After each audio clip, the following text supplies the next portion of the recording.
Welcome to the Free Cities podcast. My name is Timothy Allen, and this is the official podcast of the Free Cities Foundation.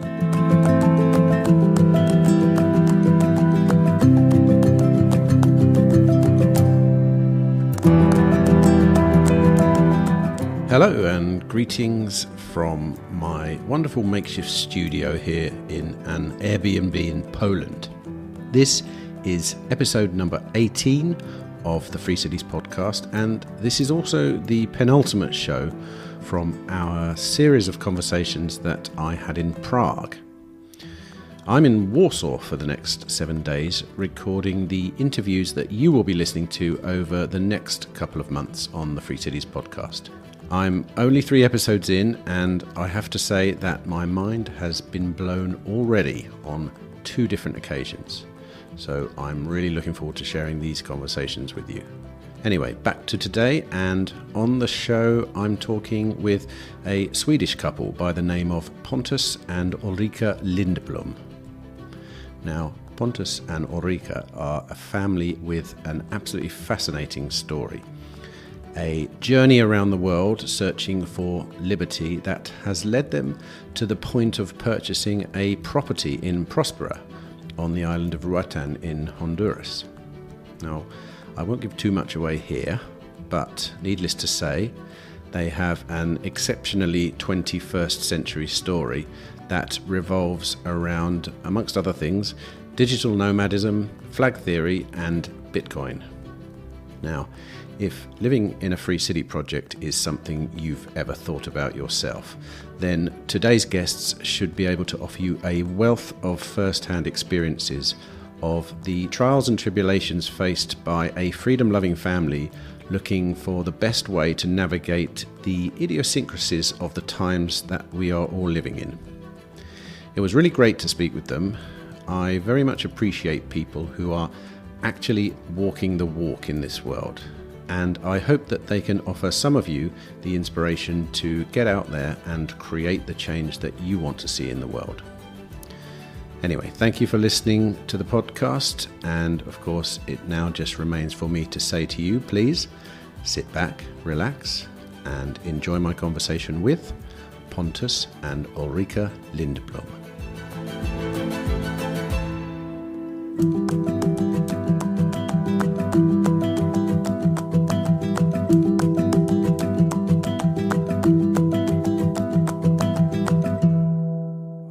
Introduce you as far as much as I know, which isn't a lot, to be honest. So I know that you're Pontus and Ulrika and that you're Swedish, but we are meeting here in Prague, and this is part of the Free Cities Foundation have come to Prague for a few days, and we are interviewing relevant people in Prague, and your names came up because I think you've got a fascinating story.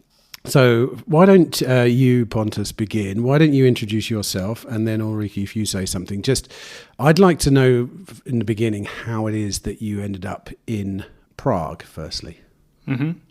Yeah, so my name is Pontus. I'm from Sweden. So I grew up in a small village in Sweden, and then I have studied natural science, and then eventually I came to Linköping, which is a university town, and I studied biotech engineering as my master's.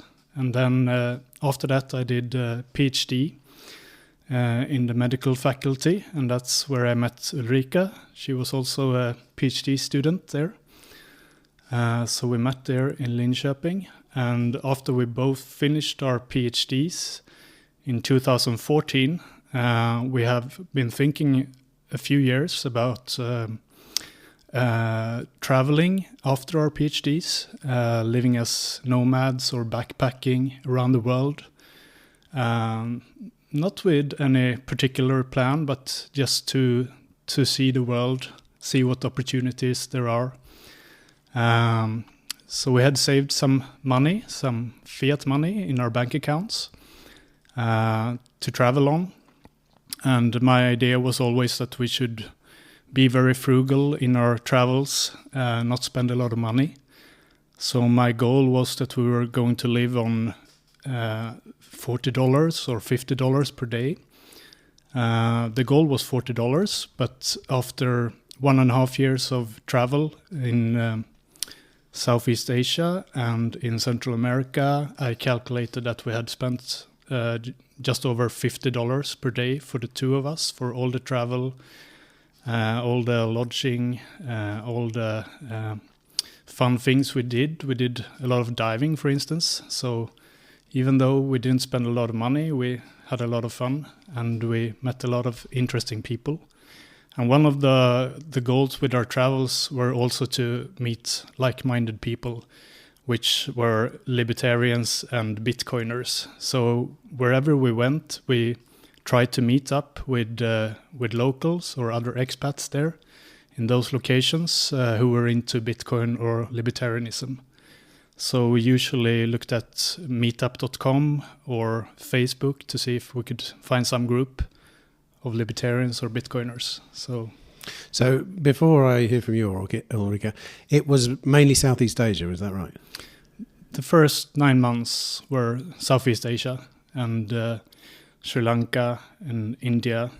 A place close to my heart as well. I've spent I've spent almost 4 years in that part of the world. Himalayas, and especially in Thailand, Indonesia, everywhere. I love that. I love that part of the world. So you were planning on going back to Sweden after those trips? No. No? No.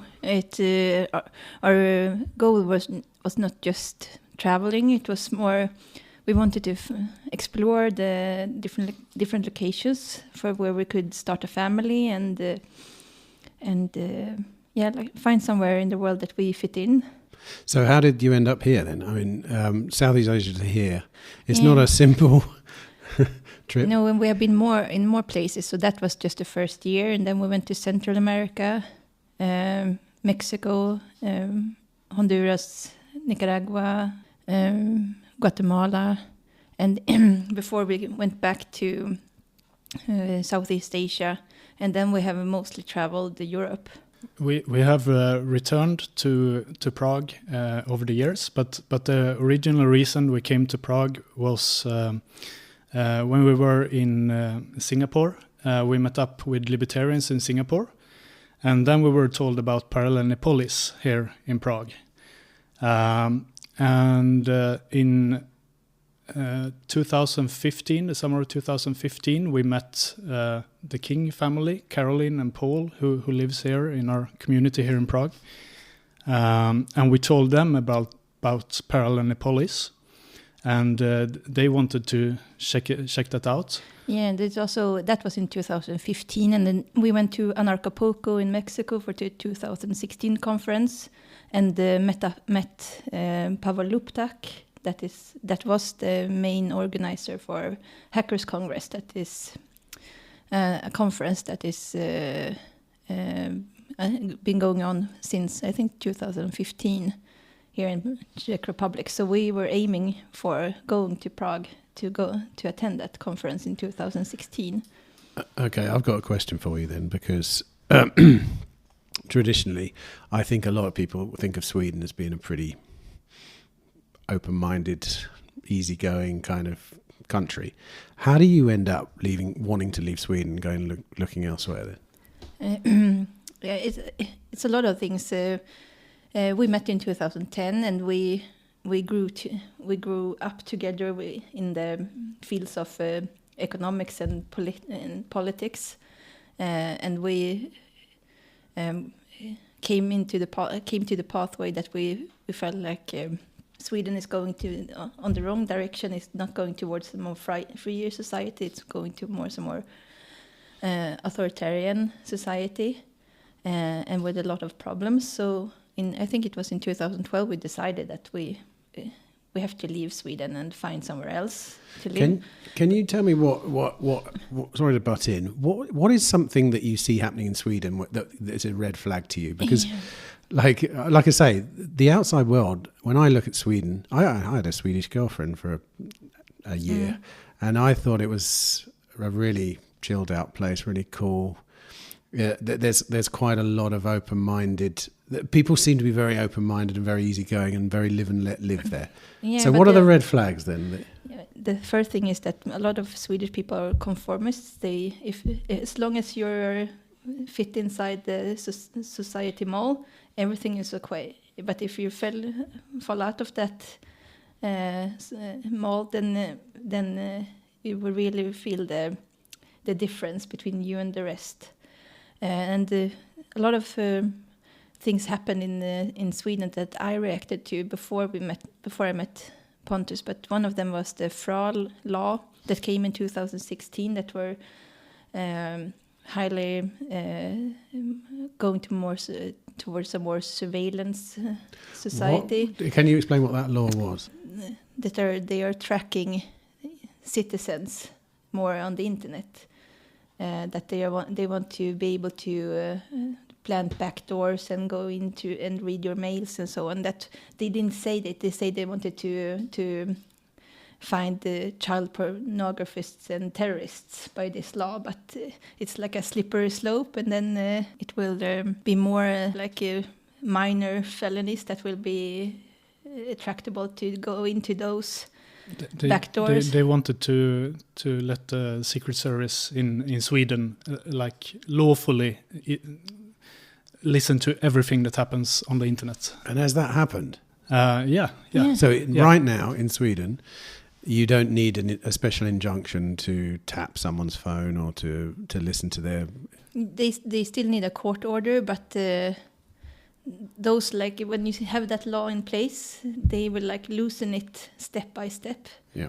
So that's one of the things that is a red flag for me. And the other thing is that homeschooling was hard before 2010, but it became almost completely illegal in 2010. And looking at how the structure of the Swedish school is, how it looks, I didn't feel like I wanted to put my future children in that kind of place. It's more like a storage place so that both parents can work. So long days, but not so much. And it's also in Sweden. It's only the state curriculum. It's the only legal document that all schools need to follow. So you don't have like the variety that, for instance, you have here in Czech Republic, that you can have different kinds of school. Everybody has to follow the Swedish state curriculum, and they put more and more things into this curriculum, and that I feel like that shouldn't even be like taught in school. They lose focus on what's important, and it's just like a storage place for the children. And you have like a few like if you're in the middle of like activity range and intelligence range and so on, you perhaps could go. It's quite good school for you. But if you're over skilled or like have some kind of ability in some field, like a disability in some field that you have a hard time learning to read, or then the school is not for you. So if you like fall out of this middle category, then. So you said that something happened in 2010 which made homeschooling illegal. What was that? I don't know exactly what it was. It was 2010 or 2011 that they made it more or less basically impossible to homeschool. Before that, you could do it, but it took a lot of effort and documentations, and you had to get approved and everything. But now it's completely mandatory to send your kids to school, and if you're not doing that, you will get in trouble with the social services quite immediately. Once again, something I learnt very recently was that homeschooling was all but illegal in Sweden, which is once again a rather strange thing to hear from a British person that always thought of Sweden as being very open-minded. Do you know what was the general feeling from people, Swedes in Sweden, at the notion that homeschooling is illegal, or do they not even know that? Is it something that most people don't really care about? Most people don't know about it, and most people don't care about it. They are so indoctrinated from young age that you go to school and you don't question. But if you said to if you went an average Swede on the street and you said, look, do you think homeschooling should be legal or illegal? Do you think they'd say it should be mandatory to go to school? Yeah, I think they should say that. They probably will say that it should be illegal, because in their mind, if you want to homeschool, you're either like a religious fanatic or some kind of like you treat your children really badly and want to keep them out of society. That's interesting. This is all new news to me. Okay, so you originally left on your travels to look for a place to live. And can you tell me about some of the places that you discovered that you thought, yeah, this could be good? Yeah, it depends. Before children, there were different, like other places. But then when we decided to have children, then it just narrowed down to at that time that Prague is the only place that we felt like have everything that we want for really young children. So it was quite an easy, because we had been traveling for 5 years, and we were in Southeast Asia, and it was just before the Corona mania. So it was not the Corona mania that made us decide to have a home base, but we had our plans was to go to Singapore after Thailand, and then Bali, and then perhaps in the spring go back to Europe. But we had 1.5. Our daughter was 1.5 at the time, and we had gotten travel fatigued. So we felt like we need to put like our feet down somewhere in the world. So we were in Thailand and discussed, and we both said that let's try to make a home in here in Czech Republic, in Prague, specifically here in Prague. So where did you spend the large part of the lockdown period? Were you here, or were you in? We were quite oblivious because we were so focused on finding a home here. So we took the flight back to Europe, and then drove to Czech Republic, and it was just when the things in Austria and Italy was starting to happen. So, but we didn't read about it. We were so focused on finding a home.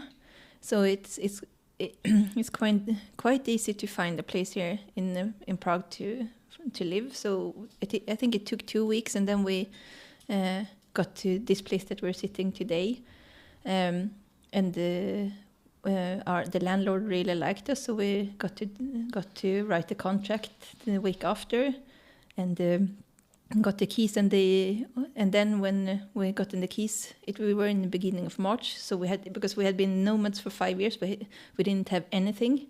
We had to buy everything to make this a home. Sure. So what did happen here in Prague during that lockdown period? Like what I'm getting is that you thought Prague might be the best place to experience a freer kind of lifestyle. So how did it go here? Because I've spoken to a few people about it, and I know that there were lockdowns just like everywhere. There was this, but I also know about, someone told me this morning at lunch, at breakfast, that some of the restaurants were putting green dots on the door, and things like that. That kind of stuff definitely didn't happen in the UK, for example. So what was the experience like during that lockdown period then? Yeah, it depends, because the first lockdown, it has been several. So the first lockdown when we came here, we didn't know so much, and it was quite hysterical, and we were out buying furniture, and our friend called us and said, like, it's a rumor that it's going to be a lockdown. Do you have any food? we said, no, we don't have any food. So we had to, like, in panic, go and buy some food, because we have a small daughter. We have to have something. But I mean, like, I'll ask you, Pontus. Mm-hmm. What was it different? Did the lockdown period here happen better or worse than in other places? I mean, this was your bet. Your bet was on. Prague. Sweden would have been much more free if we would have been in Sweden at that time. But that's what I thought. Because they didn't have a lockdown in Sweden. Yeah. So, well, look, this is important because when we think about that period, and I always think Sweden did it best. And so how come? Like, I'm trying to find out why you wanted to leave Sweden. Like, when it seems like quite a libertarian society, no? No, if we had gone back to Sweden, then we would have had problems with the social services, just because we don't want to put our children in school, right. And the taxes are so high. Right. So we would have been needing to find work in Sweden, and I think also like. It's so.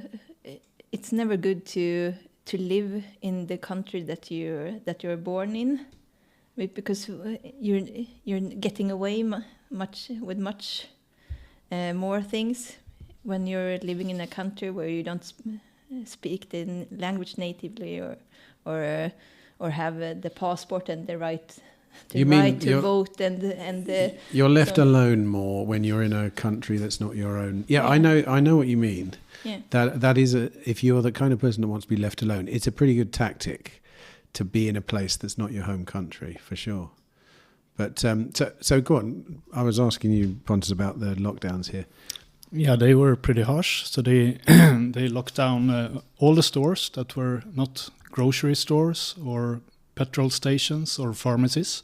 But then again, the local population, they are very skeptical against the government. I think that's from the communist times. So they don't follow all the government edicts. And like even the police, they don't crack down on people not wearing a mask and so on. Was that your experience? Yes. And so that story about green dots on the restaurants, that's a true story? Yeah. And you even had a map online where storage owners could like put up that they are open for everyone. So you could just go to that map and find restaurants and they weren't getting shut down then. You know, like because that's a target. Some of them were getting prosecuted, I think, but then the law made it so that they couldn't find them in the end. So the lockdown rules that were implemented here was illegal according to the constitutional court. It was found out a bit later. So according to you guys, Prague's got a reputation for being slightly subversive, would you say? Like when you were traveling the world, deciding where to settle down, was Prague something people talked about as being a pretty free place? I don't know. But for us, it was, one reason we like Prague is because it's Bitcoin friendly and you have parallel police here. And you also have Alsa, which is a huge market store where you can buy basically everything except fresh food and clothes. And you can buy it for Bitcoin. Really? Which is very convenient. And you have some restaurants and cafes and even some petrol station that accept Bitcoin. So wait a minute, that's new to me. What store did you say? What's it called? Alsa.cz. So ALSZA. LA. And what is it? A physical store? They have a lot of showrooms. It's a really big like electronics markets to start with, where you can buy cosmetics. They're expanding in all different areas. And it's really big in Czech Republic and Slovakia, but it's also in some places in Hungary and in Austria, I think, as well. And they accept Bitcoin? Yeah, they have been accepting Bitcoin since 2017, and they have accepted Bitcoin Lightning payments for, I don't know, a couple of years. But do you mostly order online with them? Or? Yes. And then it gets delivered? Yeah, exactly. All the orders are online, so you either collect them in a post box. You have post boxes, Alsa boxes all over town, or you go to one of their showrooms and collect your order there. That was a new one to me. Right. Okay. So you guys don't live on a Bitcoin standard, do you? Yes. Yes. Oh, you do? Right. Well, we do. Well, I'd like to talk about that. Yeah. I mean, maybe you should describe what you mean by a Bitcoin standard. Because for me, living on a Bitcoin standard means you're getting paid in Bitcoin as well. And that's very difficult because hardly anyone pays in Bitcoin. So. Right. Yeah, our story is a little bit different. I got into Bitcoin very early, in 2011. So I'll give 11. that 2011. 2011. Yeah. Sorry. Wow. That is very early. And the reason was that I was involved in the Pirate Party, which is a political party in Sweden that was started by Rick Falkvinge. He was the party leader. And I was involved on a local level in Linköping at that time, 2011. Just quickly, before we go on then, what was the Pirate Party? I've got vague recollections of it. What was the main... Was it a libertarian thing or was it a fun thing? It was basically started after the FRA debate in Sweden 2004. So they are very much against surveillance and freedom of information and freedom to copy information. So against intellectual property rights and things like that. But it was started in a serious manner. It wasn't like, sometimes you get political parties that are just trying to show how ridiculous politics is. This is a real party. Yes. They were very serious. And the main questions was, freedom to share information freely. So pirate copying, or what you call it in English? Pirating, yeah. So, but they didn't believe in copyright, or they did? No. Okay. No. They wanted everything to be able to be shared freely, and also very much against surveillance and for privacy for individuals and for transparency for governments. And it became a Pirate Party movement that at its height was in over 50 countries. And also here in Czech Republic, the Pirate Party is still quite large. But the unfortunate thing that happened in Sweden was that in 2014, there was a shift in leadership. So Rick Falkvinge stepped down and Anna Troberg became the party leader. And then it was a shift in the politics, more towards like gender questions and HBTQ things. Was it a shift from the middle to the left, or was it a shift from the right to the left? Or? I would say that from like the middle right to left. Right. I mean, Pirate Party was never a party that wanted to like answer all the political questions. It only had a few questions that they wanted to like put all the effort on, which was freedom on the internet, basically, freedom to share information and freedom from mass surveillance. Did that dampen your belief in politics by any chance? Well, I mean, it does. Well, to have a party that shifts along the political spectrum seems a little bit... I can say that 2014 was the last time I voted in a political election, and that was for the EU election. I voted for the Pirate Party in the EU election, and they had 2 mandates, I think, at that time, and they lost one of their mandates, or if they lost both, I don't remember. But it was basically a complete failure for the Pirate Party in that election, and that's the last time I voted in a political election. Just out of interest then, what is your particular version of governance that you think, works? What works for you? Obviously, that was a form of democracy that failed, according to you, would you say? Well, yes. I mean, it was a democratic process, but it ended up disenfranchising. I mean, I could go back a little bit. I've been interested in natural sciences and science for most of my life, but I've been quite oblivious and uninterested in politics and even economics up until 2010.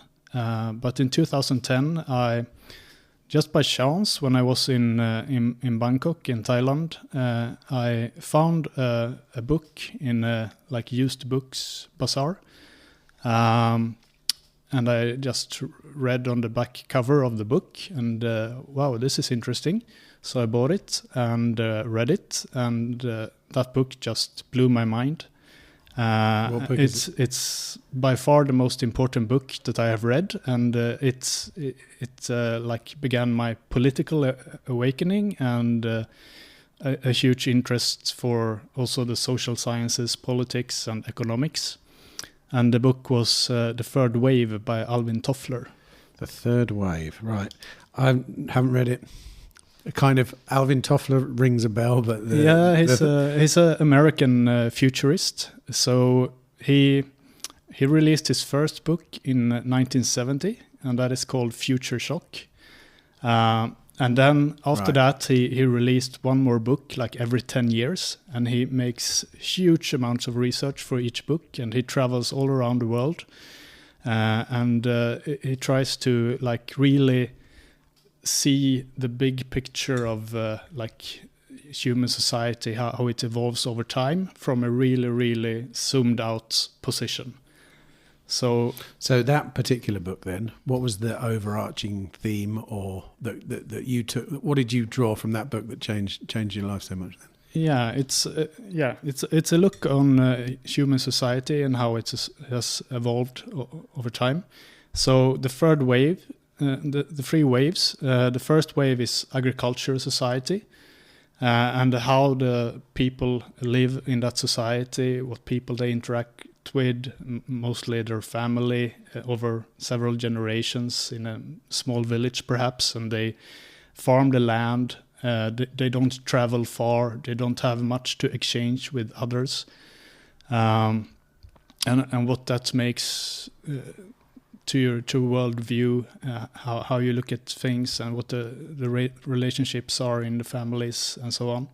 And then the second wave is industrialization, as he describes it, and that changes everything. People move into cities, so you have a lot of people from the countryside are moving into the cities, and you have factories that mass produce things, and you have like split up of the family. You have like small nuclear families that move to wherever the work is available.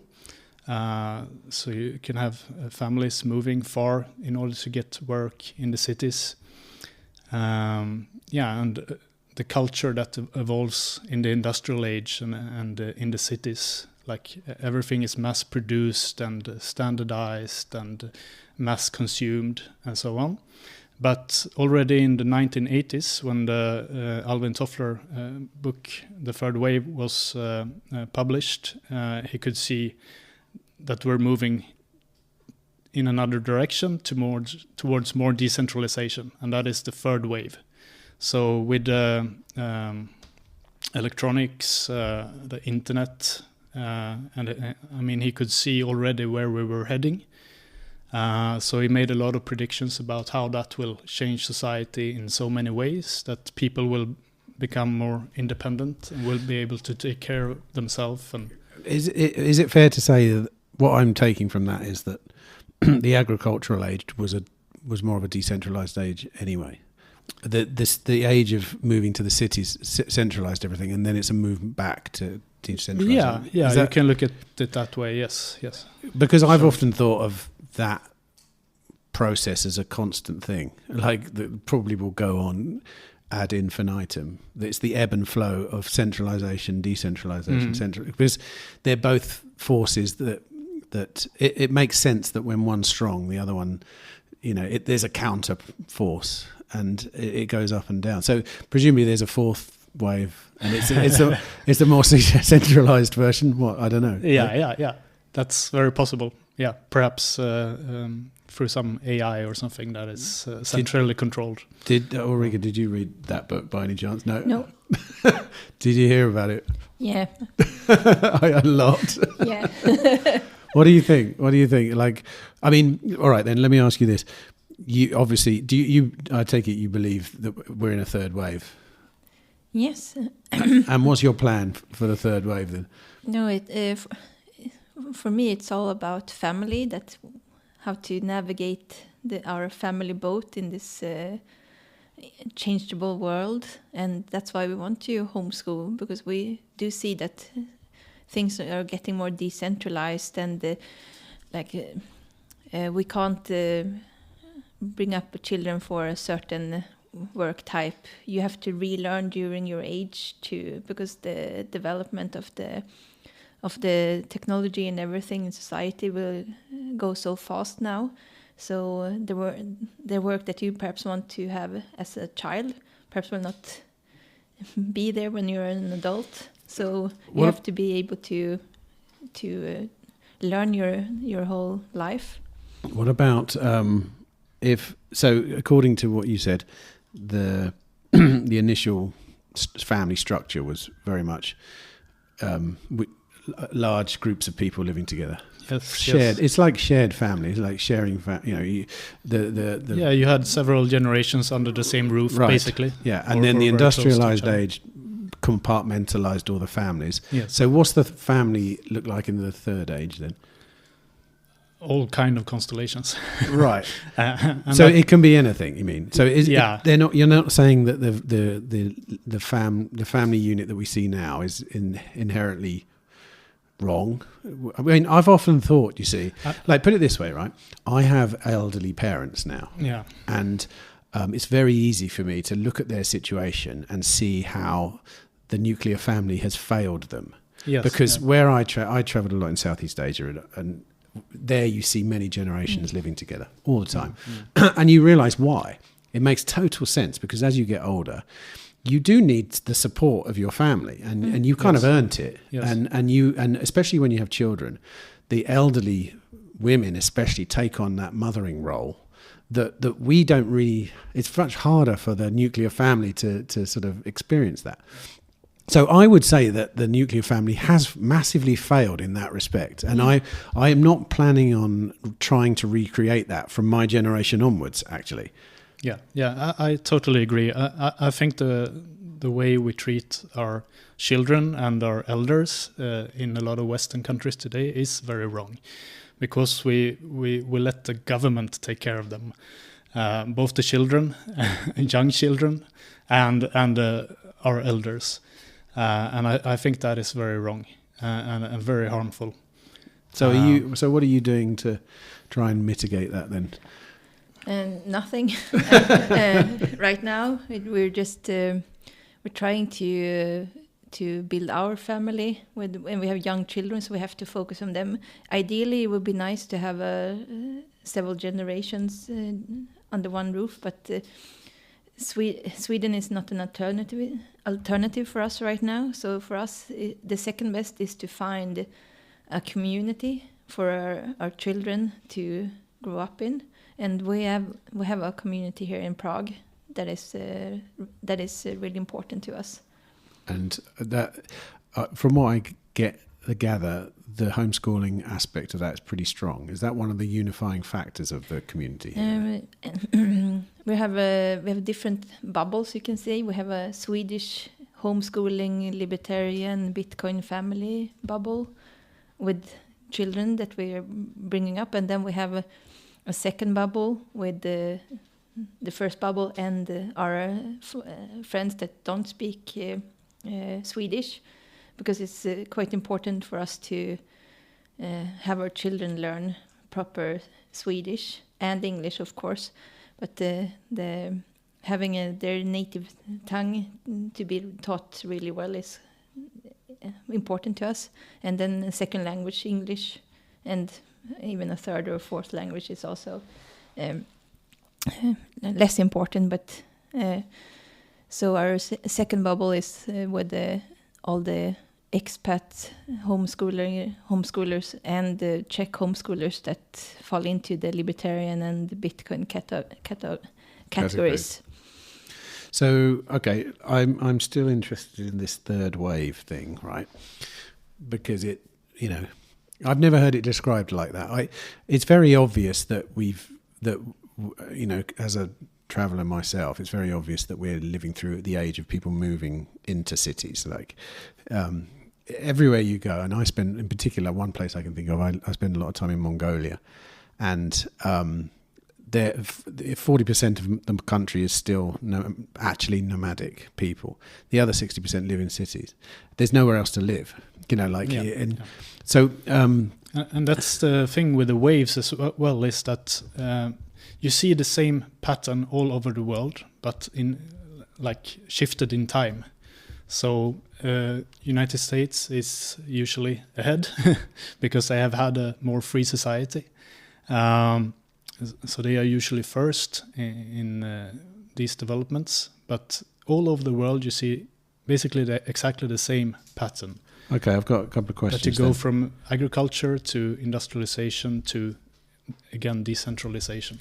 What though? There's two things here. One is I've heard a lot of people say quite convincingly that living in cities is important environmentally. Far more an efficient way to live, right? Okay.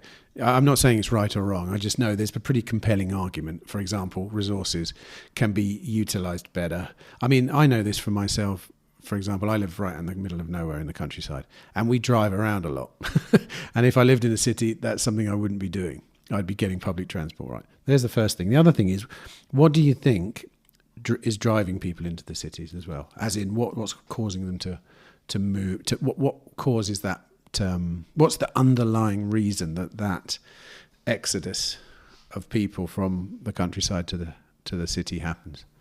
I mean, there are a lot more opportunities in the cities, a lot more work available, a lot more interactions happening between people that can be fruitful in different ways.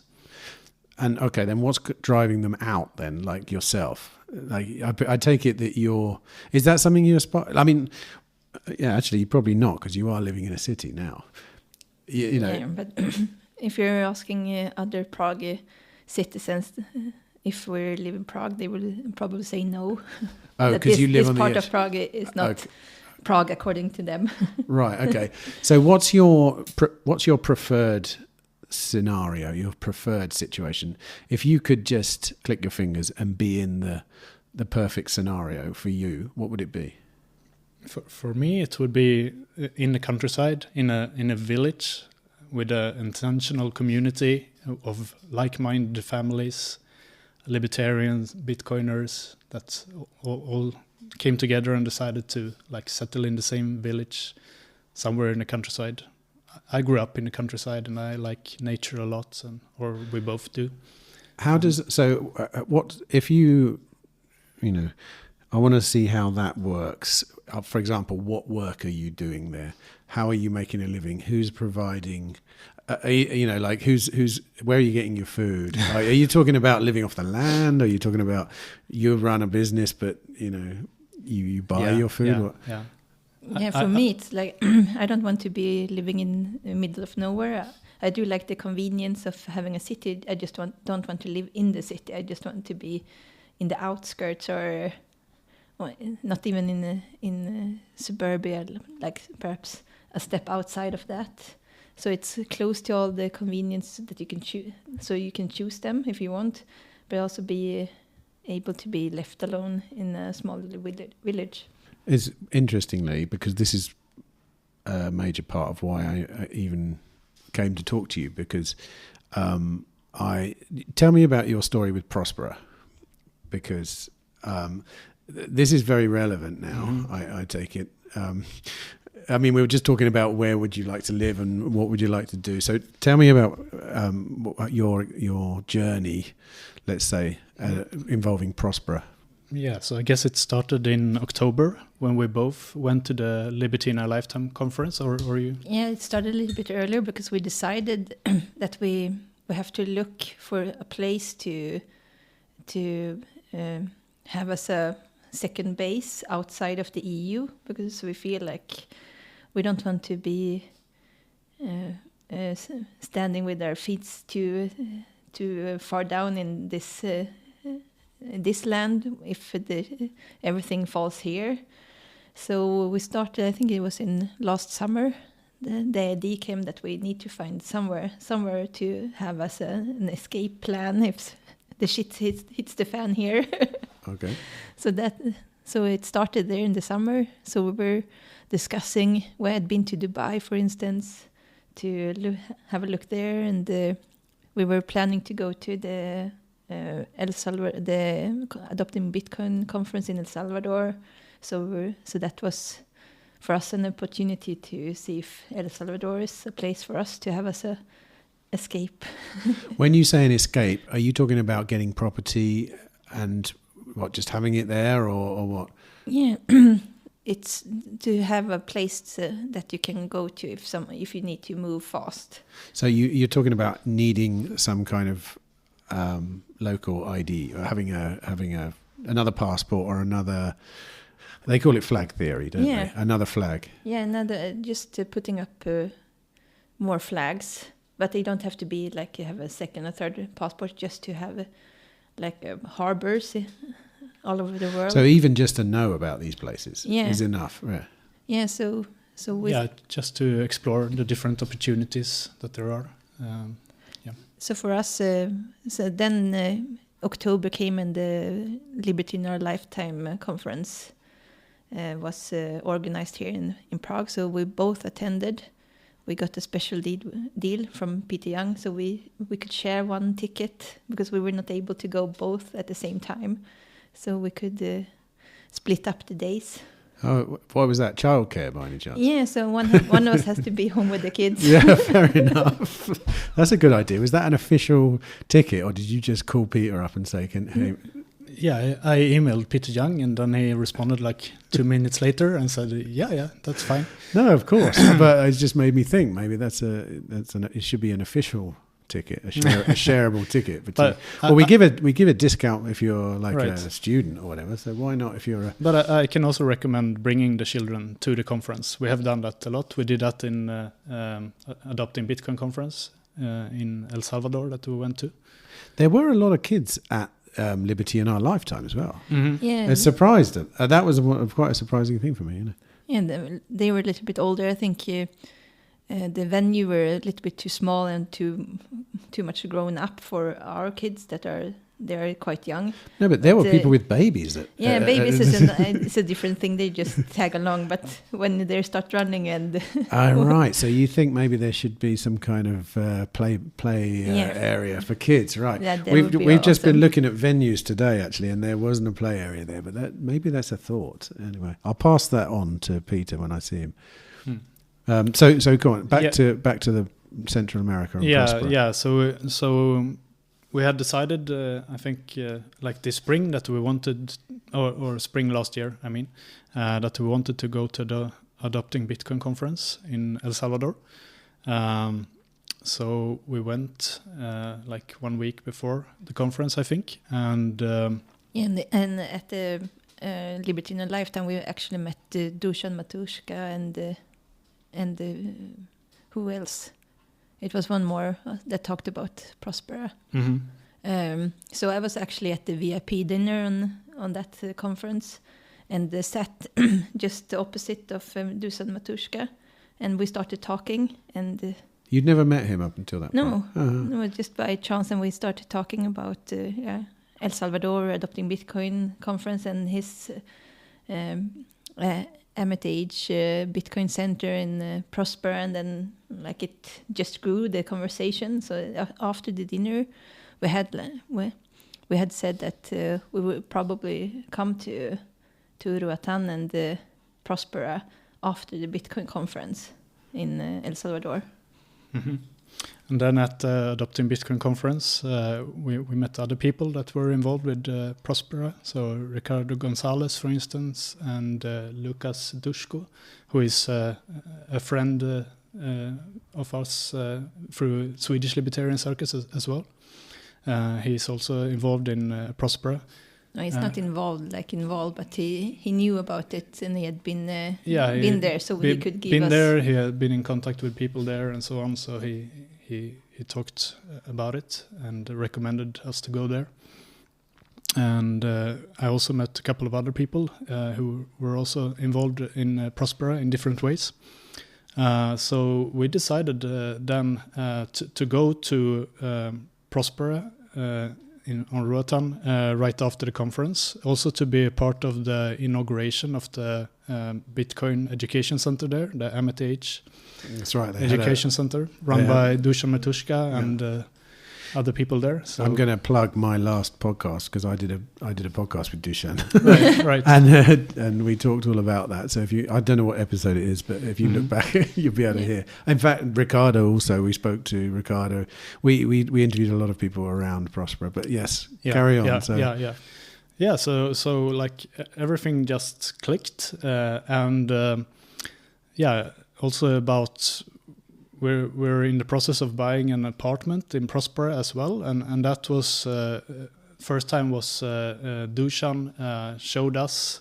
I mean, we had heard about the building projects, the Duna residences by the Pol Group already here in Prague at the Liberty in a Lifetime conference, but then. When we were at the Adopting Bitcoin conference, Dusan showed us an email. He had been in contact with them because he was also interested in buying an apartment, possibly. This is in the tower. That's right, isn't it? Yes. Just for people that don't know, because you've been there, right? Yeah. I've been there too. The in its current form, Próspera is a former resort that's kind of been revamped. Yes. But then on the other side of a bay is the new Próspera, which is being built, which is currently what they call the Beta building, which is where all the businesses are now. Originally, it had places to stay in it, but then so many businesses wanted to move into Próspera, they basically ended up saying, right, no one can stay here. We'll rent these out. And they began work on building a tower set back into the rainforest a little bit, which is currently probably nearly finished, I suppose. What's... Yeah, the time plan is that the first tower should be finished in the end of May or start of June this year. For moving in or for handing over the apartments to those who have bought apartments there. Yeah. Wow. Yeah. And you're buying an apartment, right? Yeah. Is that right? Yeah. So talk me through that then. And I mean, I heard you're buying it with Bitcoin. Is that right? Yeah. Yes. That's incredible. So yeah. That's probably one of the most 21st century things I've ever heard. So you're a Swedish family living in Prague, buying an apartment in Central America in a free city with Bitcoin. Yeah. That's pretty good as it goes. You tick most of the boxes. Yeah. And I think we heard that we were the first that were actually buying an apartment there with Bitcoin. Is that right? But so they have no legal tender laws there in Próspera, so you can pay with different currencies. Sure. They're all accepted, basically. Yeah, the way I had it described is it's as good as legal tender, Bitcoin, in Próspera. Right. It's not something that's mandated, but they'll accept anything. So Yeah, and to go back, we are a family that lives on a Bitcoin standard, and for us, it means that Bitcoin is our primary currency, and whenever we're not in a Bitcoin land, we need to exchange from Bitcoin to some other currency. So it's much more convenient for us if we could directly pay with Bitcoin.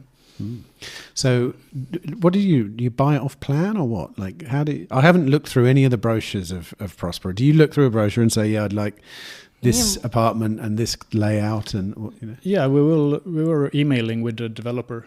So like the last day of the Adopting Bitcoin conference, we got the contact details through Dusan, and then we or maybe we even used a formula on the website. No, we got the WhatsApp number too. WhatsApp. All right, yeah. Right. That's correct. And so you're really, and when you buy this apartment, you're then you're kind of signing a contract, right? This is how it works. You first need to be an e-resident in Próspera. So that's what you need to do first before you can buy anything in Próspera. So tell me how this works with flag theory then, because presumably you don't have any Honduran rights or anything like that, do you? No. So how does it work? Say the EU suddenly announced that Swedish people are illegal, and you've got to get out, right? So what happens? You can just stay in Próspera as long as you want? No, we can't. But it's going to be. We can have it as a base for a shorter while we continue our search, and it's quite convenient to have.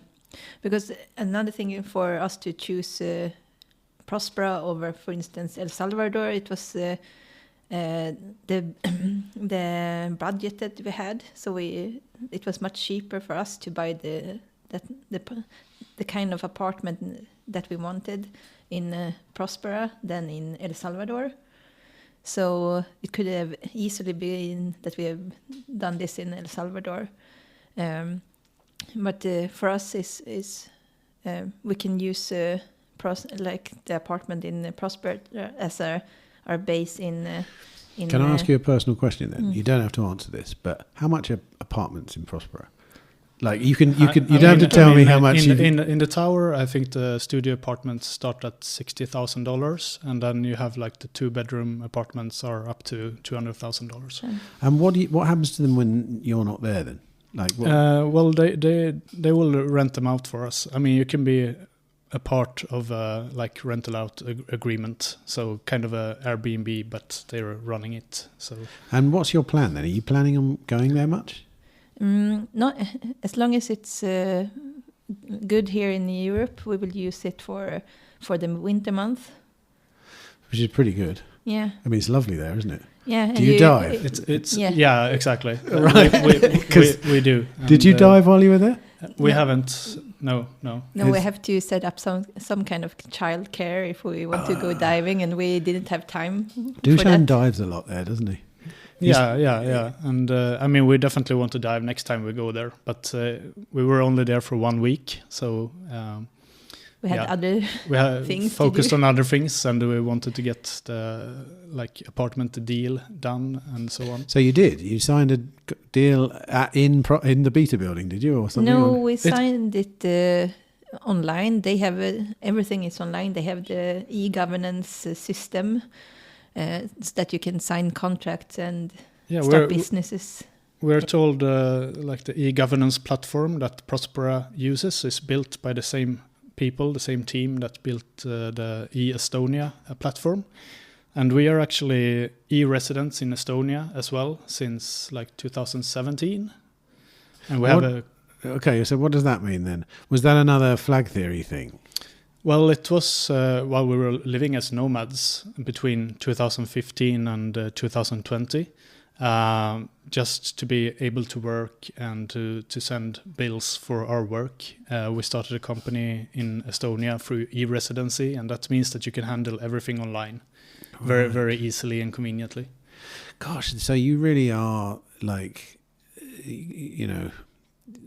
proper nomadic kind of, you do it all, right? I mean, we try to be, and Are there many of you people like you out there? Probably. Yeah, I don't know how many, but there are some people doing this. No, what I mean, like you're actually living it out. Like there's a lot of people that think about these things and dream about these things, but you're on a Bitcoin standard. You've got jurisdictions around the world that you can lean on if you need to.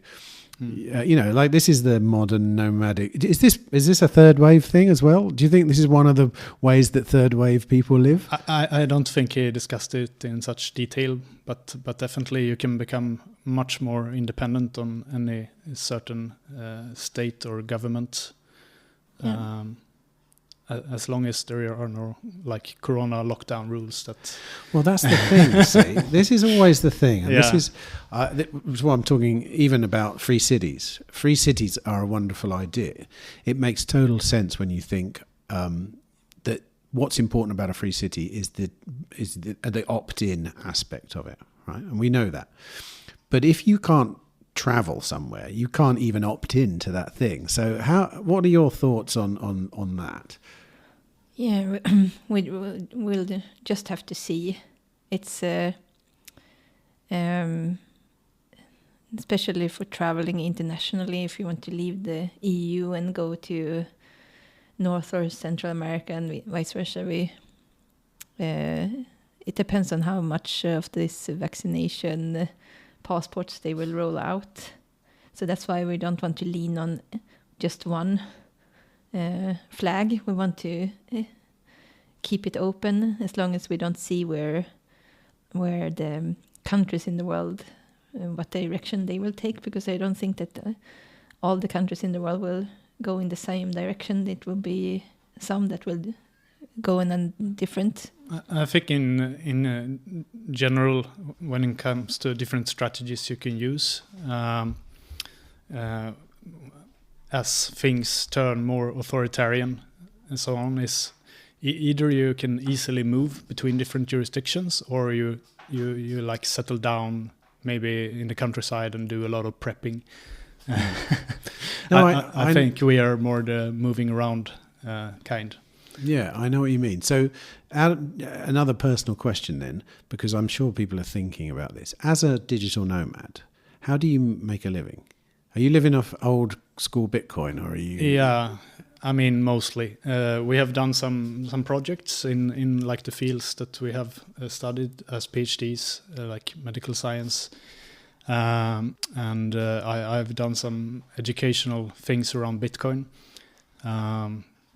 In 2016, I wrote like 100-page research report for the Swedish Entrepreneurship Forum. And that report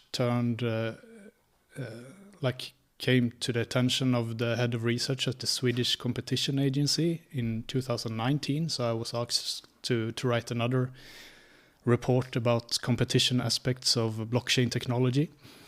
So I did that as a 6-month project. So those are kind of the longer projects we have done, but Ulrika, she has worked for a personal genomics company in Sweden for.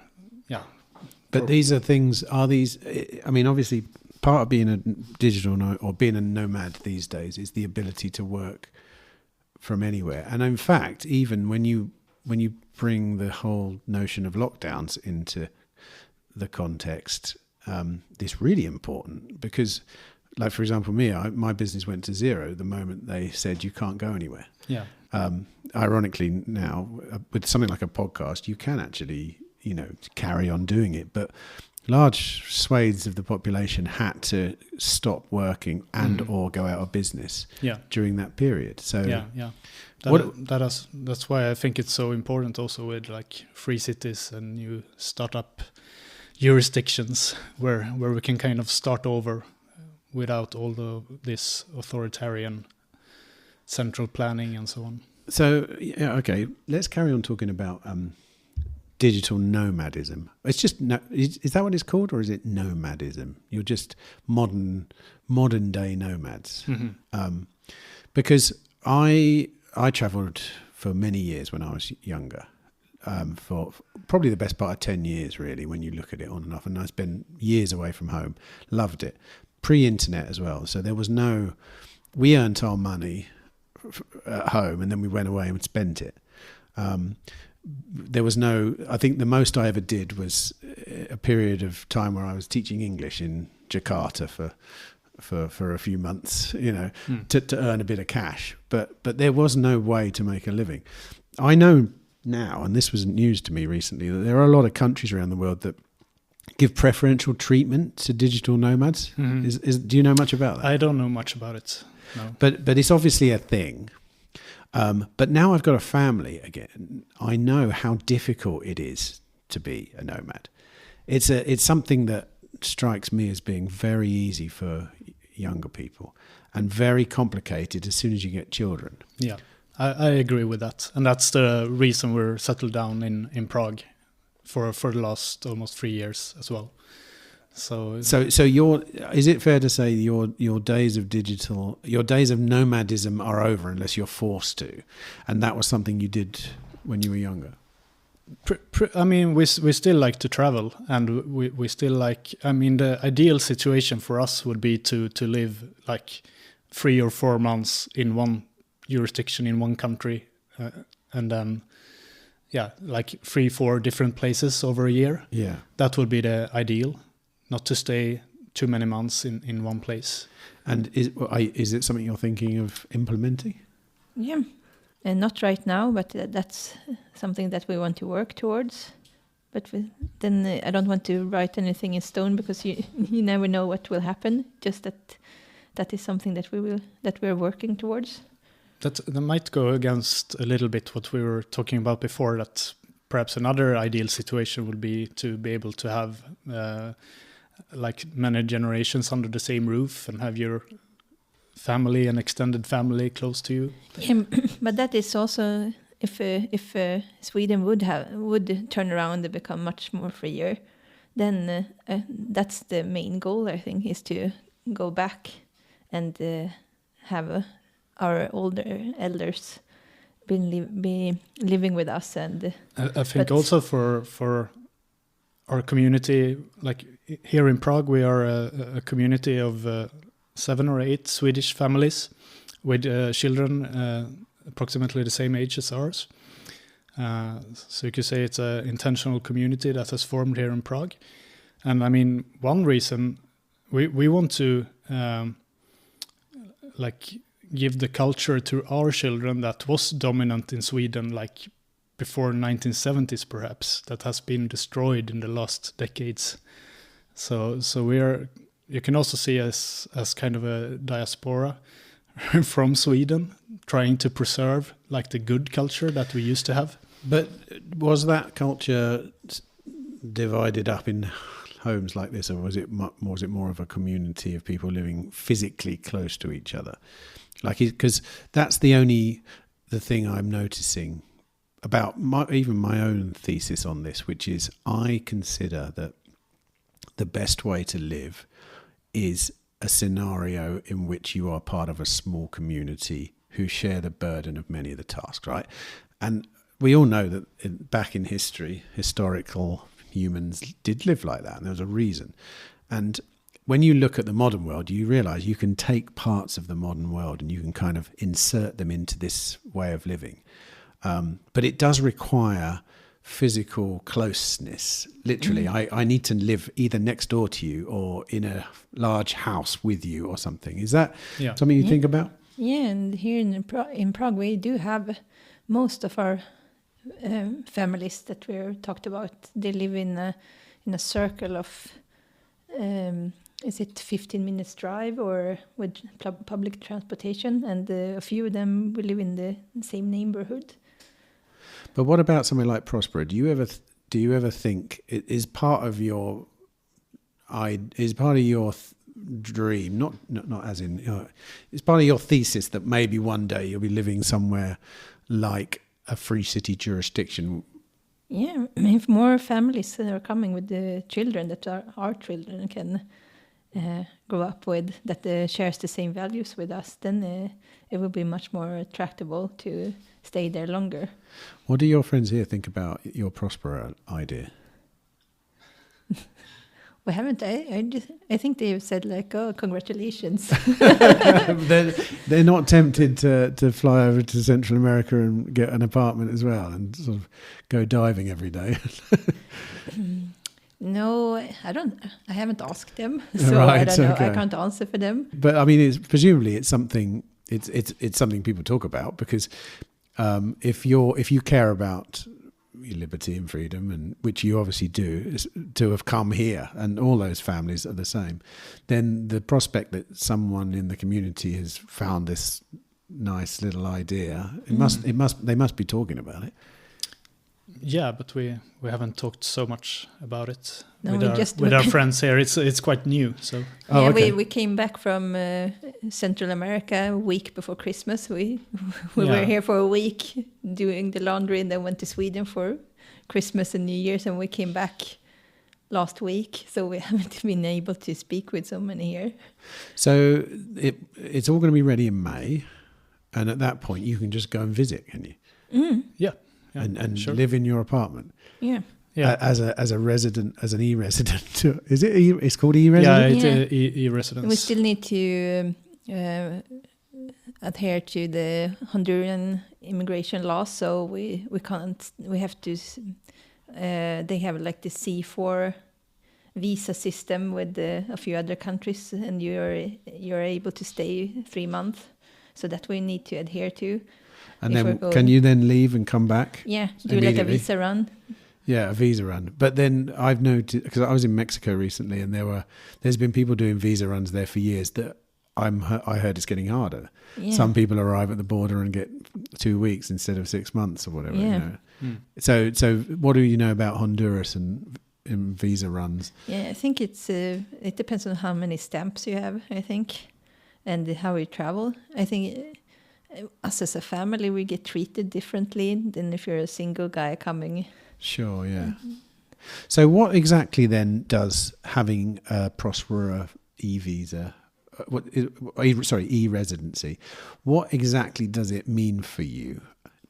Like, is it to do with the contract with Próspera? Yeah, for us it was a requirement in order to buy the apartment. So and in order to come into Próspera as well. And that's right. Okay, so I'm trying to understand what the main advantage is for you. Say, for example, why buy an apartment in Próspera? Why not buy an apartment just down the road on Roatán in another neighborhood? What's the attraction? You can't pay with Bitcoin. Okay, right. There's one thing. That's one thing, but also the potential in Próspera with a newly started jurisdiction with very low taxation and governance model that makes it very easy to start businesses and do all kinds of things. How much do you have to look into the governance model when you buy an apartment there? I mean, did you, or do you care about that? Is it more like, for example, I heard when I was interviewing people there were talks about quite interesting ways of governing even property rights, such as the idea that you could buy the three-dimensional space in front of your apartment, for example, right? Is that something anyone told you about? Or Yeah. Does that exist now? It's supposed to exist. But you don't need to buy... Are you going to buy a bit of space in front of your view? Probably don't need to do that. Right. Well, I think the building's quite high up. They'd have to build a really big building in front of it to spoil the view. Right. And it's not so much more land in front of the sea. Yes, to be able to do stuff. So, but we'll see. But that is something that you talked about, and that those kind of ideas. Yeah. I mean, for us, it's really important that it's located in a very free jurisdiction. So the other place we looked at before we decided to buy an apartment in Próspera was Dubai. So and what was your feeling in Dubai? Dubai, does that count as a special economic zone, or they have? What's the attraction with Dubai? The tax incentives, I suppose. Yeah. I mean, the less regulation you have and the lower taxes you have, the more prosperous that jurisdiction, that society will be. That is. But what about the fact that that doesn't necessarily, a prosperous society isn't necessarily a free society, though, is it? I mean, if you look at the Middle East, there's a lot of rules and regulations. I worked there during COVID, and we had a doctor that came with us because we were being tested 3 times a day. You know, so it's not like they just said come and do whatever you want. You know? You have a lot of economic freedom, but in Dubai you have less social freedom. And what's your feeling with Honduras then, in that respect? Let's say that when the Próspera alternative, we got to know about it, then the Dubai alternative was less attractive for us. Yeah. But it's still, because I see Roatán and Próspera as a gate to Central and South America for us, and Dubai perhaps the port for Southeast Asia and. Yeah, you're right. I agree with that. It's a hub. I think it's a good way to describe it. And having spent quite a few months in Central America last year, you realise that there's something kind of going on in Central America, don't you? Is that something I certainly picked up, especially with regards to modern ways of living, almost. Yeah. A lot of people flocked there during these times, mainly because obviously Mexico wasn't had fewer restrictions, and then consequently El Salvador and the Bitcoin the Bitcoin law and this kind of stuff. But it seems that there are a lot of people experimenting with things in Central America. Would you agree with that? Yeah, and as we said in the beginning, we were actually in El Salvador in 2016, and it struck us when we were there that Bitcoin would be a good way, like a good El Salvador would be a good place for Bitcoin to. Why was that? Adopt, because we were just a few days, but the trouble to getting cash was it was quite hard for us to be able to even get the cash to be able to pay the locals that we were interacting with, like for food and such things. But the internet was good, so we never had like an internet interruption. What's the interruption? Yeah. But we had to go to the ATM several times per day to see if it would be online. Oh right. Did in 2016? Were you there long enough to get a sense of whether the country's changed a lot? Actually, having been back to the Bitcoin conference last year. Yeah, it has changed a lot. I mean, we were in El Tunco in 2016, and there were only dirt roads and shacks along the road. What about the notion that El Salvador was one of the most dangerous places in Central America? Did you sense that when you were there? Yeah, I sensed a little bit, but we were, because it was so dangerous, we just stuck to the hubs for tourists. Right. Now, when we came last year for the conference, we rented a car and just went around the country with and just stopped where we wanted.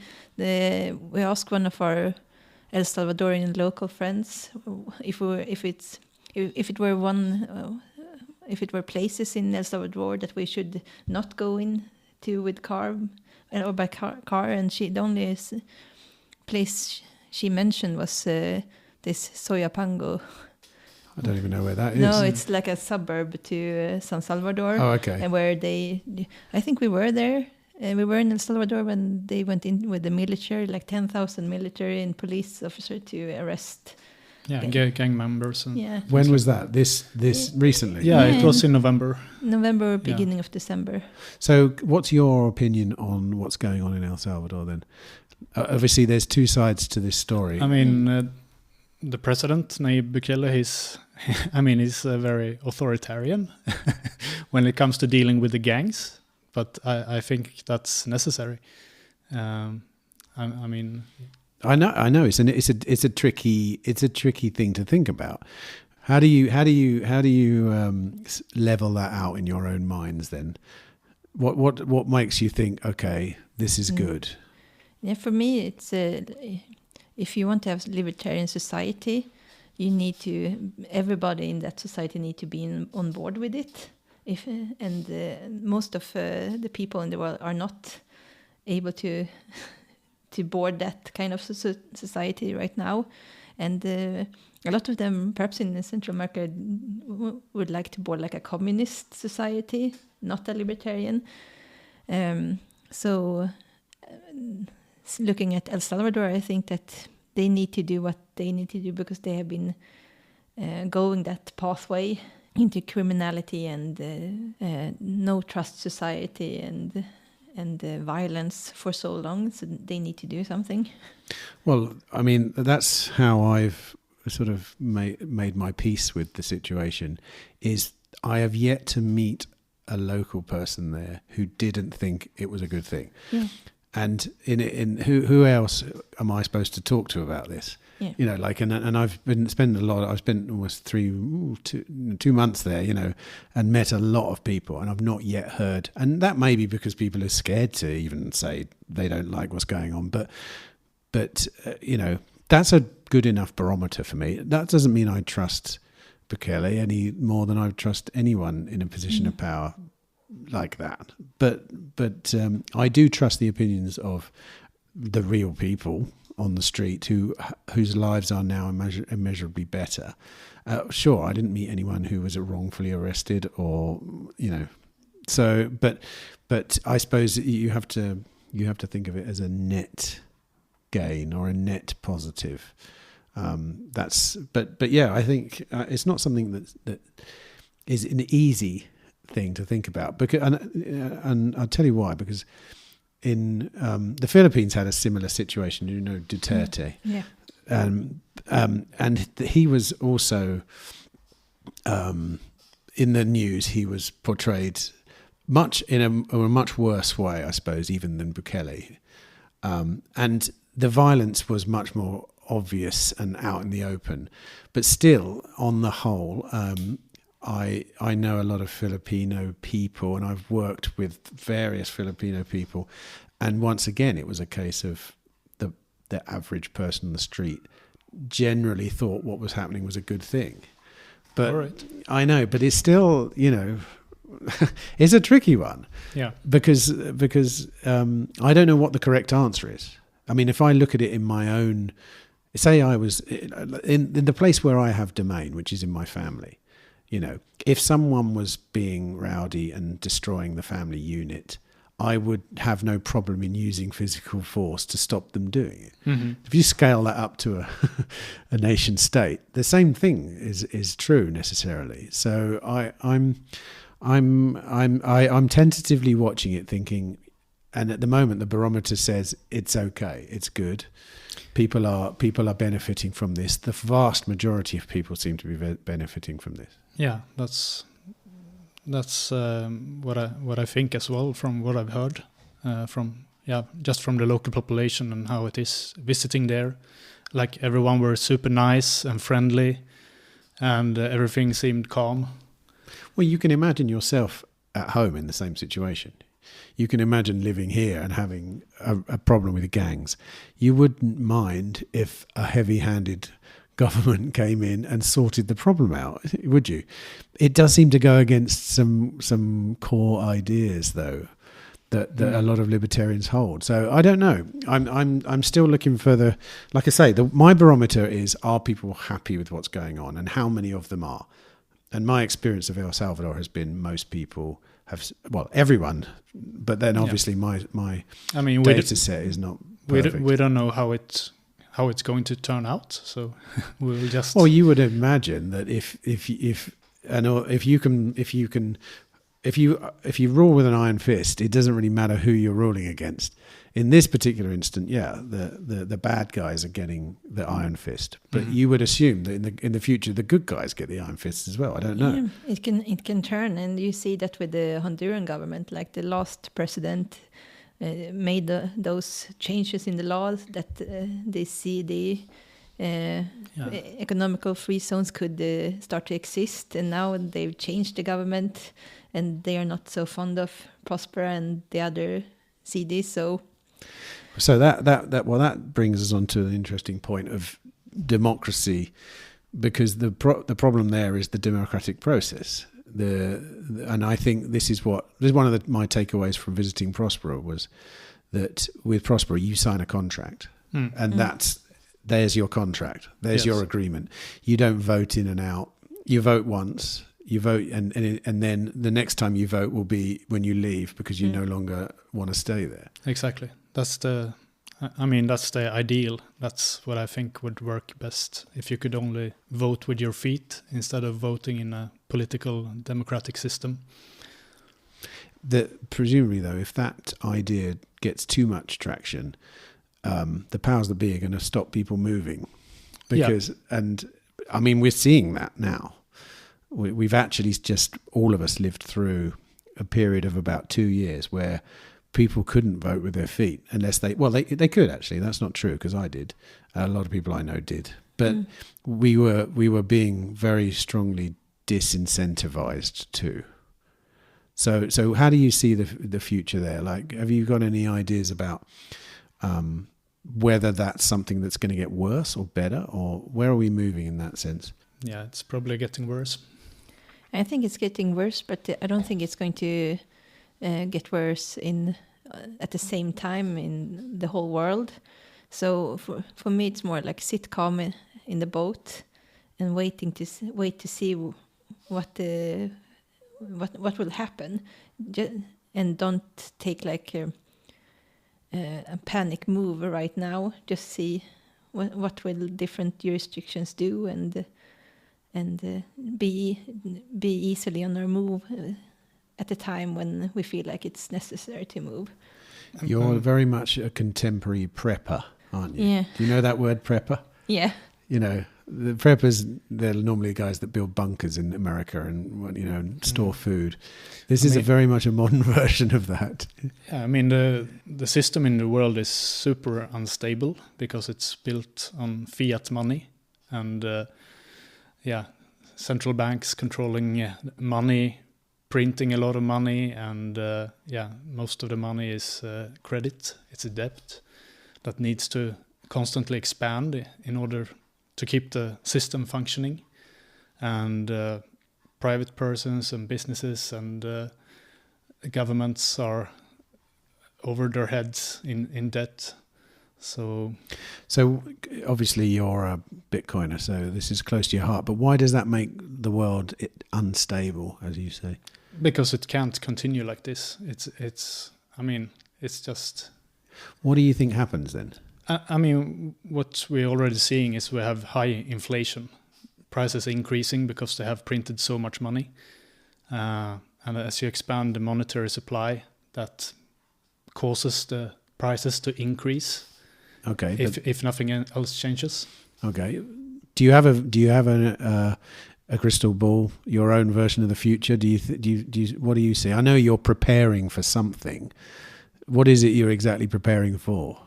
I mean, the way I look at it is that it's only a question of time before Bitcoin will outcompete all the other currencies, just because it's a better form of money. And how does that future look then? So that when it will probably take a long time, several decades at least. Describe the Bitcoin world. Describe the world, under what you would call hyper-Bitcoinization. Mm-hmm. If we are in a world of hyper-Bitcoinization, where everybody uses Bitcoin as their money, we have a stable money supply that nobody can increase, nobody can inflate. And that means that prices of everything should go down as we get more efficient in producing different things. More efficient in division of labor, and that's the way things should work. That everything becomes cheaper over time because you have a stable money supply to measure it against. I think what my devil's advocate would say, but that's a deflationary economy. Yes, and that's bad because people hoard money and everything grinds to a halt. I mean, we wouldn't have the mass consumerism that we have today. We would have people that think for the long term and do sound investment of their money. If they're going to use money, I mean, they will also always consume what's necessary, but they will not overconsume on things that they don't really need, just in order to get something for their money before the value of it depreciates. I want to talk a little bit more about other ways you're preparing. Is there anything that we haven't talked about that you think is an important way to prepare for, say you're somebody who cares about liberty, you're someone that kind of wants to be left alone. What is it that you should be thinking about? I mean, you should probably think about privacy. Protect your communications, and a lot of people in our community, and they are very privacy focused. All of the communication that we do online, all the photos we put online, all the social interactions we have through different social networks, it's all being registered and kept in big databases in different parts of the world. And then if you sometime in the future become a problem for the government, they can just check in those databases and dig up whatever dirt they need on you in order to control you if you become some kind of political opposition in the future. And also the problem is that all databases leak. So and it's also, this can happen quite fast because you have this 4 years or 5 year cycles where in democracy.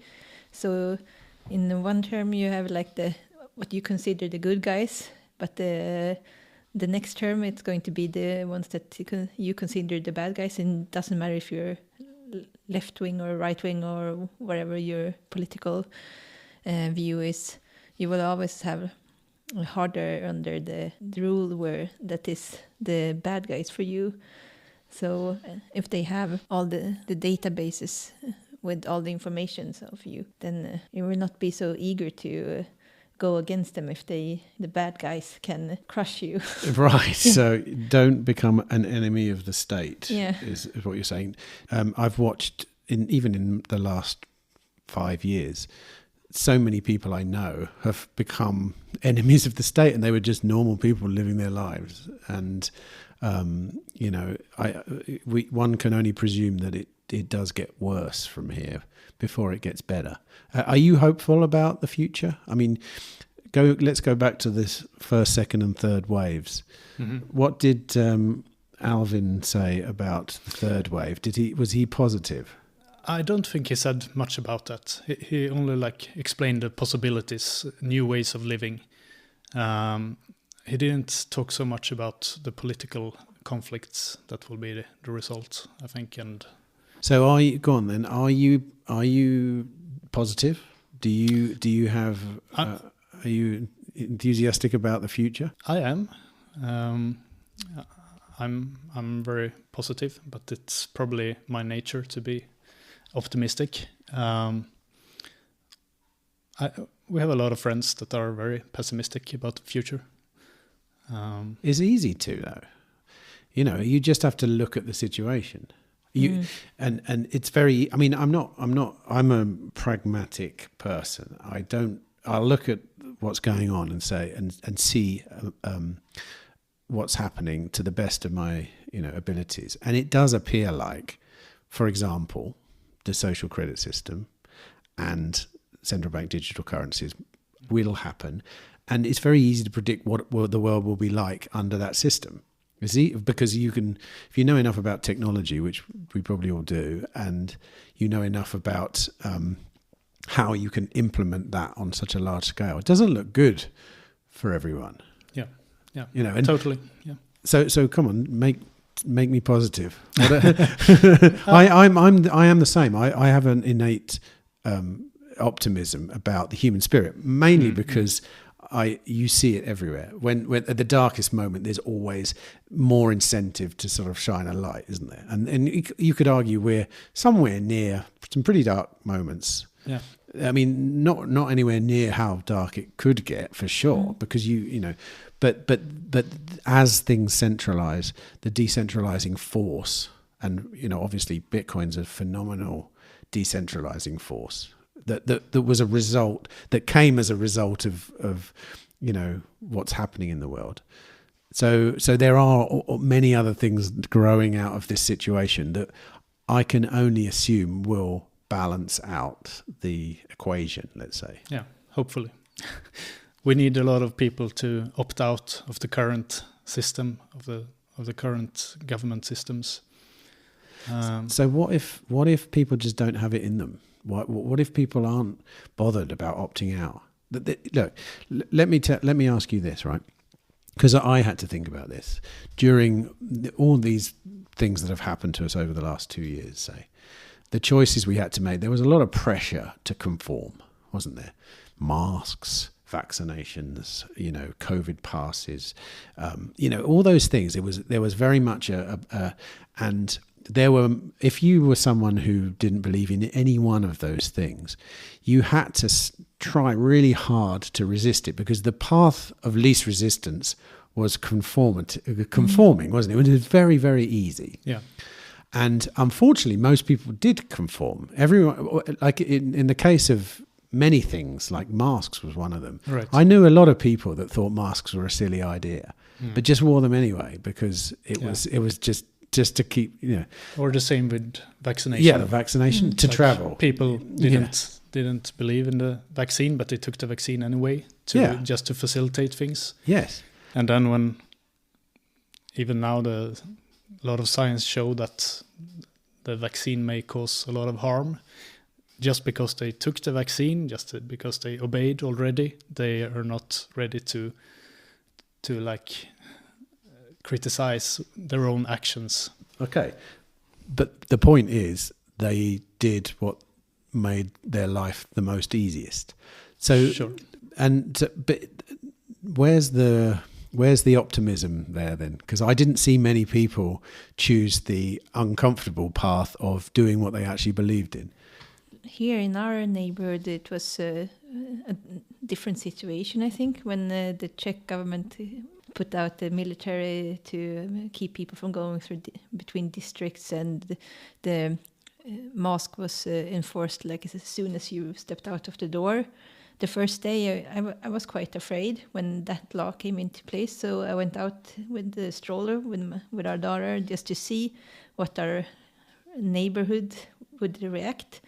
And I was gladly surprised that most of them didn't wear masks, even though it was the mandatory this day. And then we were out in the playground with other families just next to a police station, and the police came out and threw some trash, and he saw us that we were several families playing without masks in the playground, and he didn't care. So is that something to do with a recent history of authoritarianism, do you think?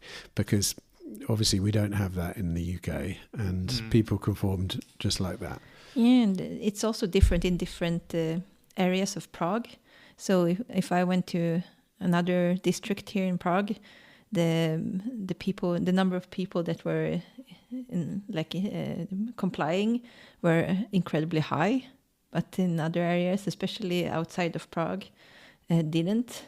So we could actually go to a skiing resort here in Czech Republic when the law said that we had to I think it was not vaccine passport, but you had to be showing a PCR test or something, I do believe. But then the village here in the northern Czech Republic, the whole community was against it. So the police were on the community side. So the hotels were open, and we could go and also if you were larger gathering of people, you could say that it was for a political meeting, so you had to sign a list that you're on this list for a political meeting, then they couldn't stop you from gathering.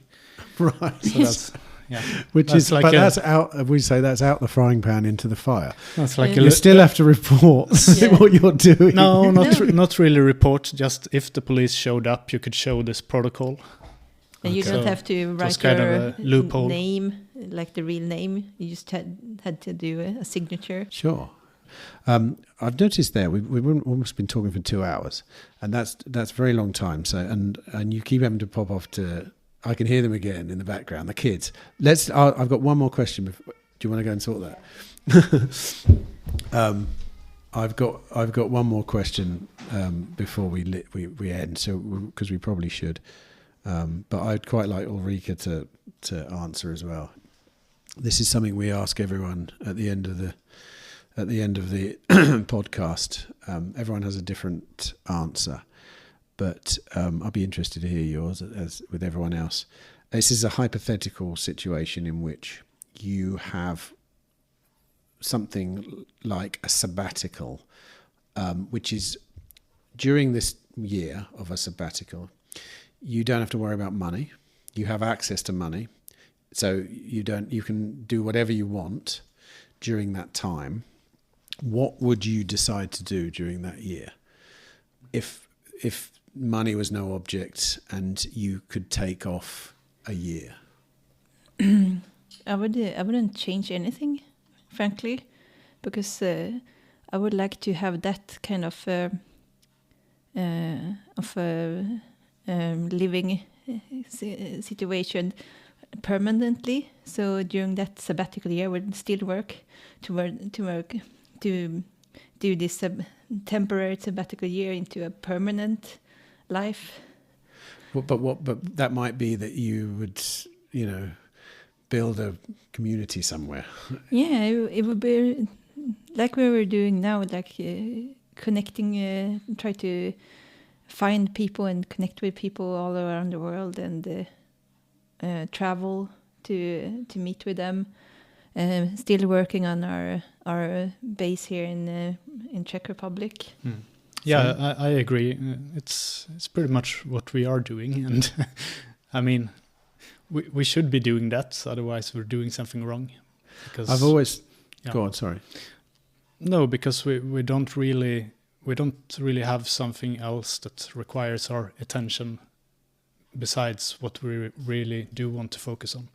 I've always thought that this age we live in now was the age when virtual communities started to manifest in real life, which is kind of what you're describing. And it's really happening for me personally, because prior to the lockdowns, I didn't even really have any online friends. Mm-hmm. It's weird. It wasn't that long ago. And now most of my friends I know are from online. So, and I suppose this speaks to what we were talking about earlier about, the reaction to certain pressure is the birth of something else. And I have noticed so many people who are connecting now with their contemporaries online in real life, it sounds like you're doing something similar here. But maybe you're moving it forward into a rather more global version of that. I don't know. Yeah. Would you say that's true? Yeah. That's what we're exploring. And right now our children, they are so young, so we have to work in a slower pace because of our family situation. But do you have any advice then for people who may find themselves thinking the same kind of thoughts? They are a family living in a country and they're not happy about the future necessarily, or they see red flags, let's say. What would your advice be?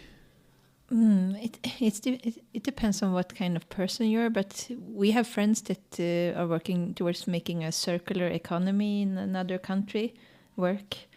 Some people want to be nomads, so they are just always on the run. It just what kind of thing is best for you. So either be a prepper or vote with your feet. So when you say a circular economy, you're talking about a Bitcoin circular economy? Yeah, okay. We have Bitcoin circular economies. We have friends that are setting it up in different countries. And it's not on a large scale for the whole country. It's just like in their community. So you either create a nomadic future or a sedentary future, but you choose which one. And yeah. And what do you think yours is then? I think we're in the middle. We're just because we're really young children, and we've been in the Bitcoin community for so long, so we just want to see. We're kind of the older ones, so we want to see what the young people of Bitcoin, the newcomers, what they will be doing in different countries. Well, also, I think you have stages in your life, and I think it's much easier to be nomadic when you're younger, and then it would make sense to settle down when you're older. I found myself doing exactly the same thing, and they both have different strategies. They're both different strategies, but they're both important. Yeah, and we were actually nomads with our first child up until she was 1.5, and it worked really well. So we had an international pregnancy insurance, so I could choose which country I wanted to give birth in. And so I was in week 26 when we decided that we should give birth here in Prague. But we had other options, and we went to different locations to see if this would be a place good enough to welcome our first child. And then when she was born, we continued, but to move so in a much slower pace. So she actually she learned how to walk in Netherlands and she's started to crawl here in Czech Republic. So we have like different. Have you got an opinion on the idea that if your children don't grow up with there they are. I can hear them growing up in the background. Is that yours or is that outside? It's our neighbours. Oh, okay. I've often wondered whether children that don't grow up in the same place feel slightly more insecure. Do you think there's any truth in that? Because they don't have the... My answer to it has always been, well, as long as your family unit is secure, you kind of take that with you wherever you go. I think the later one that you said, that's... Yeah, if you have a really secure within your own family, then you will be secure anywhere, basically. Okay. Well, I feel sorry to answer my own question there, but I think I'm noticing that the children are probably going to put an end to this. But there's nothing wrong with that. It's been 2 hours. I wasn't imagining we'd be talking for 2 hours, but thanks for coming on. It's been really interesting, and good luck on. Ulrika's not even here. She's with the children. She's coming back. She's coming back. Okay. We're going to knock it on the head. I think it's a good time. But thanks for talking, and good luck with everything. I'm going to talk much more privately about all this stuff because I think it's phenomenal and really interesting. And it's a contemporary culture of people that probably you're at the sharp end of the wedge with the way you're doing it. But probably in the future, in the not too distant future, there'll be a lot more people. Yeah. I think so. Absolutely. Good luck. Thank you. Thank you very much. Thanks for coming on.